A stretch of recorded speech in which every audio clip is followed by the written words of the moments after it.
रिया बहुत होनहार लड़की थी। उसे पढ़ना बहुत पसंद था। उसके पापा रिया से बहुत प्यार करते थे। वे उसके लिए ढेर सारे खिलौने लाया करते। रिया को भी गुड़िया बहुत पसंद थी। एक दिन की बात है, रिया अपने स्कूल से घर आ रही थी। उसे रास्ते में एक सुंदर सी गुड़िया पड़ी हुई मिली। अरे, इतनी सुंदर गुड़िया कितनी प्यारी है, किसकी होगी? ऐसा करती हूँ, इसे अपने साथ ले जाती हूँ, घर में इससे खेलूंगी। रिया उस गुड़िया को घर ले जाती है और टेबल पर रख देती है और बाथरूम में चली जाती है। रिया की माँ पूनम और रिया के पापा जब रिया के कमरे में जाते हैं तो उन्हें गुड़िया दिखती है। अरे, ये कहाँ से आई? मैं तो नहीं लाया। कितनी अजीब सी दिखती है, ये कहाँ से आई होगी? पापा, ये मैं लाई हूँ। पापा, वो जो बड़े से बरगद के पास पुराना घर नहीं है, वहीं रास्ते में पड़ी हुई थी। देखो ना, कितनी सुंदर है। हाँ, सुंदर तो है, पर ये कुछ अजीब सी नहीं लग रही तुम्हें? कैसी अजीब पापा? सुंदर तो है। हाँ, अब ज्यादा बहस मत करो, चलो खाना खा लेते हैं। अगले दिन से पूनम देखती है कि रिया कुछ अजीब सा बर्ताव कर रही है। छोटी छोटी बातों में रिया गुस्सा हो रही है। न ही वो समय पे अपने नाखून काटती है। रिया खाना भी समय से नहीं खाती और रात को भी ढंग से नहीं सो रही। पूनम देखती है कि रिया का पढ़ने में भी मन नहीं है। वो दिन भर उस गुड़िया से खेलती रहती है। ये सब देखकर पूनम को बहुत चिंता होने लगी। ये सब क्या हो रहा है? रिया कुछ अलग सा बर्ताव क्यों कर रही है? इसका पढ़ने में बिल्कुल भी ध्यान नहीं है। लगता है आजकल इसका ध्यान इस गुड़िया पे ही है। इसका तो कुछ करना ही पड़ेगा। तभी पूनम के घर उसकी पड़ोसी वैजंती आती है। अरे ओ पूनम, कहाँ आजकल दर्शन नहीं होते तुम्हारे? घर में क्या करती रहती हो दिन भर? आओ आओ दीदी, कैसी हो? हाँ, मैं ठीक हूँ, पर ये बता, आजकल कहाँ रहती है तू?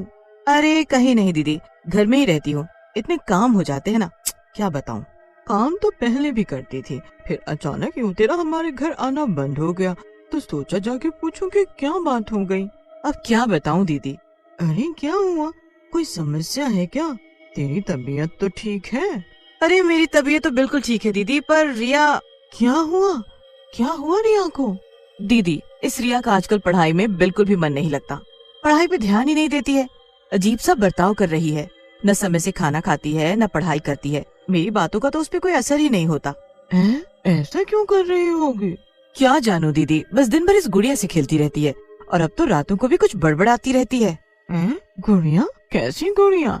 हाँ, कुछ दिनों पहले रिया को रास्ते में मिली थी, तभी से उसका व्यवहार कुछ बदला बदला सा लग रहा है, जब से वो ये गुड़िया लाई है।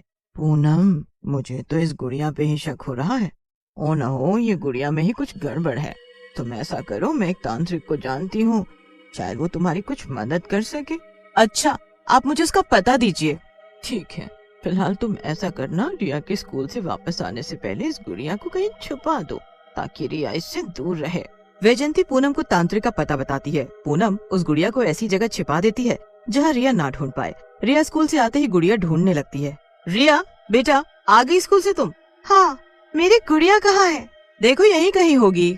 नहीं है यहाँ, सुबह मैंने यहीं रखी थी। क्या करोगी उस गुड़िया का तुम? अपनी पढ़ाई पर ध्यान दो ना। मैं कब से देख रही हूँ तुम पढ़ाई में ध्यान नहीं दे रही। ऐसा नहीं चलेगा, चलो पढ़ाई करो। मैंने आपसे पूछा कि मेरी गुड़िया कहाँ है। पूनम रिया का गुस्सा देखकर डर जाती है और रिया को कमरे में बंद करके वैजंती के साथ तांत्रिक के घर चली जाती है। मेरी बेटी रिया कुछ दिनों से बहुत ही अजीब सा बर्ताव कर रही है। मुझे बहुत चिंता हो रही है। उसे कुछ दिनों पहले एक गुड़िया मिली थी, तभी से उसे न जाने क्या हो गया है। तुम्हारे घर में बहुत बुरी शक्ति ने प्रवेश कर लिया है। उसने रिया को अपने वश में कर लिया है। जल्दी ही कुछ करना होगा, नहीं तो अनिष्ट हो जाएगा। पंडित जी, कोई रास्ता दिखाइए। एक ही रास्ता है, किसी भी तरीके से उस गुड़िया को यहाँ लेकर आना होगा। यह आसान नहीं है पंडित जी। रिया पूरी तरीके से उसके वश में है, तो हम गुड़िया कैसे लाएंगे? मैं कल तुम्हारे घर आता हूँ, तब तक तुम ये धागा उसे बांध देना। पूनम और वैजंती धागा लेकर घर आ जाती हैं। पूनम धीरे से रिया के कमरे का दरवाजा खोलती है, पर रिया उन्हें कहीं नजर नहीं आती। रिया बेटा, कहाँ हो तुम? लगता है रिया कमरे में नहीं है। रिया इस वक्त कहाँ जा सकती है? ये सब उस गुड़िया की वजह से ही हो रहा है। वही रिया को कहीं ले गई होगी। मैं तांत्रिक को फोन करती हूँ, रुको। रिया की माँ रोने लगती है और पूरे घर में रिया को ढूंढने लगती है। वैजंती तांत्रिक को फोन करके पूनम के घर बुला लेती है। बाबा, रिया कहीं नहीं मिल रही है। रिया और रिया की गुड़िया दोनों ही गायब है। उस गुड़िया ने पूरी तरीके से रिया को अपने वश में कर रखा है। हो न हो, रिया उसी जगह गई है जहाँ उसे ये गुड़िया मिली थी। तुम्हें रिया ने बताया था कि ये गुड़िया उसे कहाँ मिली थी?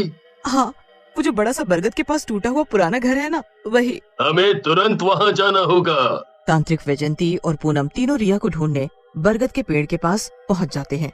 रिया वहाँ गुड़िया के साथ खेल रही होती है। रिया बेटा, ये गुड़िया मुझे दे दो, वरना मैं इसे तुमसे छीन लूंगा। रिया तांत्रिक को घूर के देखती है और अपनी गुड़िया को कसकर पकड़ लेती है। तांत्रिक अपने झोले से राख निकालता है और जोर से रिया के ऊपर छिड़क देता है। रिया गुड़िया को छोड़ देती है। रिया बेटा, तुम यहाँ कैसे आई? क्या तुम्हें यहाँ कोई लाया? रिया बताओ, तुम यहाँ कैसे आई? कौन लाया तुम्हें?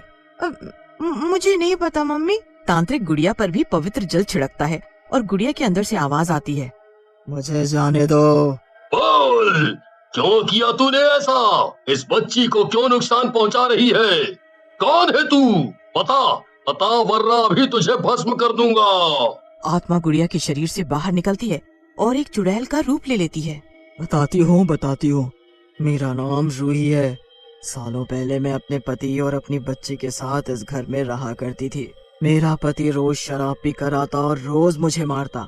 शराब के लिए उसने मेरे गहने भी बेच दिए। जब उसके पैसे खत्म हो गए तो उसने मेरी बच्ची को मुझसे बिना बताए बेच दिया और मेरी हत्या कर दी। मुझे कुछ भी नहीं पता था कि मेरी बच्ची कहाँ है। मेरी बच्ची को ये गुड़िया बहुत पसंद थी, इसीलिए मेरी आत्मा इसी गुड़िया के अंदर रह गई। तो तू रिया को क्यों नुकसान पहुंचा रही है? क्योंकि मेरी बच्ची को खरीदने वाली कोई और नहीं, ये पूनम है। रिया मेरी बच्ची है और मैं उसे अपने साथ ले जाने आई हूँ। ऐसा मत करो, रिया मेरी बच्ची है, मैं उसके बिना कैसे रह सकती हूँ? तुम इसे कहाँ ले जाओगी? तुम तो मर चुकी हो। जैसे इतने सालों में इसके बिना तड़पी हूँ, वैसे तुझे भी तड़पना पड़ेगा। रिया मेरी बच्ची है।